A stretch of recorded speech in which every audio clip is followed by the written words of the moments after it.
Pemirsa, untuk mengutamakan keselamatan, pencarian korban hari ke-6 dilaksanakan secara on-off karena cuaca buruk. Ya, 2 kantong jenazah berhasil dievakuasi pada hari Kamis dan berikut laporan jurnalis iNews Naura Safikah dari Cisarua, Bandung Barat, Jawa Barat. Memasuki di hari ke-6 evakuasi korban bencana longsor di Desa Pasir Langu, Kabupaten Bandung Barat ini menerapkan metode selektif dan juga on-off dikarenakan faktor cuaca buruk. Dari pagi hingga di sore hari, hujan dengan intensitas cukup tinggi disertai dengan angin kencang dan juga kabut tebal ini menjadi salah satu penghambat bagi tim SAR gabungan untuk mencari korban yang masih tertimbun di dalam tanah. Sehingga tadi pada pukul 15 waktu Indonesia Barat ini diputuskan dan juga diperintahkan kepada tim SAR gabungan untuk segera meninggalkan lokasi dikarenakan kondisi yang tidak aman. Dan memang pada hari ini ada penambahan dari kantong jenazah. Untuk total penambahan kantong jenazah ini ada 3 kantong jenazah.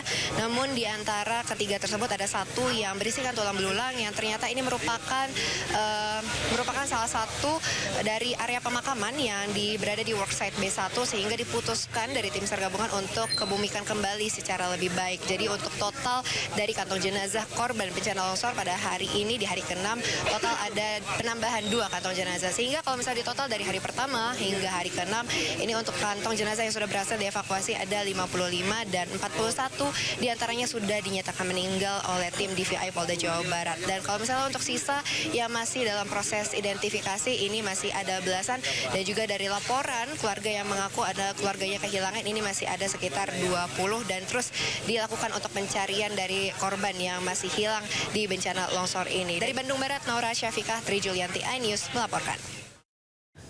Pemirsa, seorang prajurit marinir asal Kabupaten Lampung Utara gugur tertimbun longsor ketika mengikuti latihan militer di Cisarua, Bandung Barat.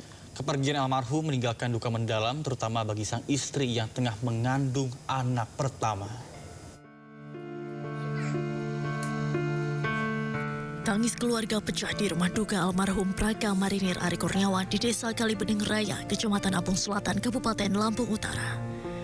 Rumah orang tua almarhum Praka Marinir Ari Kurniawan, prajurit Yonif 9 Marinir beruang hitam, dipenuhi pelayat dan karangan bunga duka cita. Almarhum diketahui gugur setelah tertimbun material tanah longsor saat mengikuti latihan militer di kawasan Cisarua, Jawa Barat. Almarhum rencananya dimakamkan dengan upacara militer sebagai bentuk penghormatan terakhir atas pengabdiannya kepada bangsa dan negara. Pihak keluarga mengaku sebelumnya tidak memiliki firasat apapun. Komunikasi terakhir dilakukan beberapa hari sebelumnya saat almarhum sempat mengirim pesan menanyakan kabar kedua orang tuanya. Kadang terakhir hari Kamis pagi latihan ke Batu Jajar. Praka Marinir Ari Kurniawan meninggalkan seorang istri yang kini tengah mengandung 7 bulan anak pertamanya. Ia juga meninggalkan kedua orang tua serta 2 saudara kandung. Sementara itu, TNI Angkatan Laut menyatakan dari 23 prajurit marinir yang tertimbun longsor di Cisarua, Bandung Barat, 4 orang dinyatakan gugur saat menjalankan tugas. Dari Lampung Utara, Lampung, Jimmy Irawan, iNews melaporkan. Ya pemirsa, 3 tersangka kasus dugaan fitnah ijazah Jokowi pada hari ini kembali menjalani wajib lapor di Polda Metro Jaya. Sementara itu, tim hukum Roy Suryo CS menyebut akan laporkan balik Egy Sujana dan Damai Harilubis. Riza Fadila, Rustam Effendi, dan Kurniatri Royade menjalani wajib lapor di Polda Metro Jaya. Tim kuasa hukum Roy Suryo Ahmad Kozinudin menyebut meski sebagian pihak telah dibebaskan dari status tersangka, penambahan wajib lapor terhadap klien mereka tetap dijalani sebagai bentuk kepatuhan terhadap proses hukum.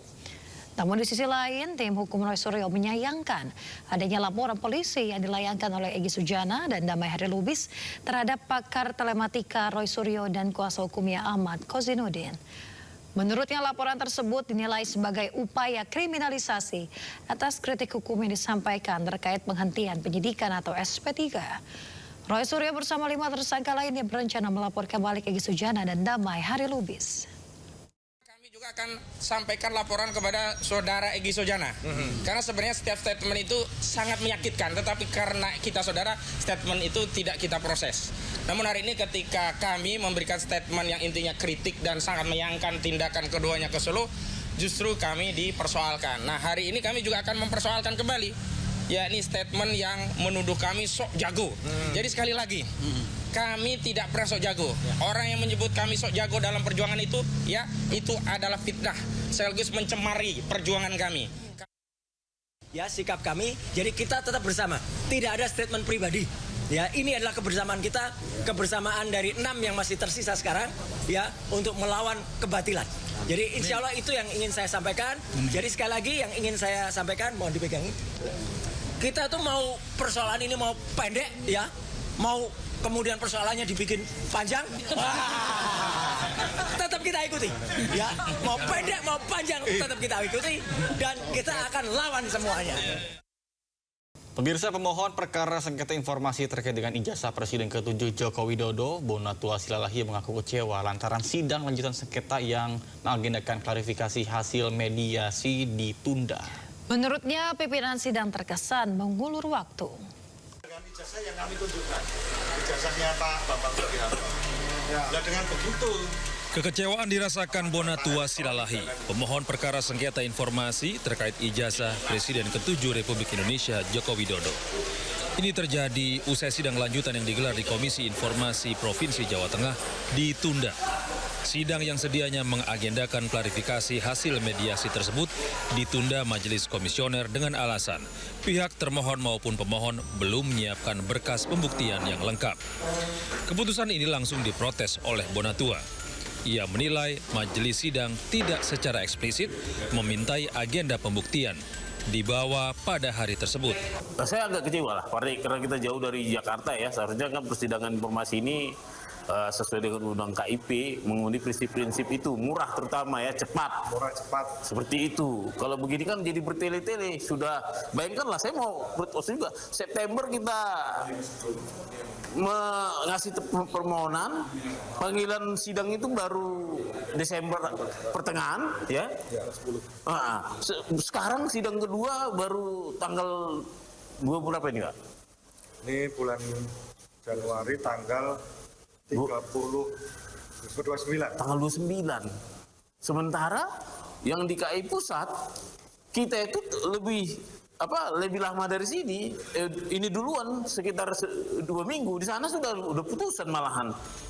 Selain membandingkan dengan sidang Komisi Informasi Publik Pusat, Bonatua juga mempertanyakan mengapa di tingkat daerah justru terkesan lambat.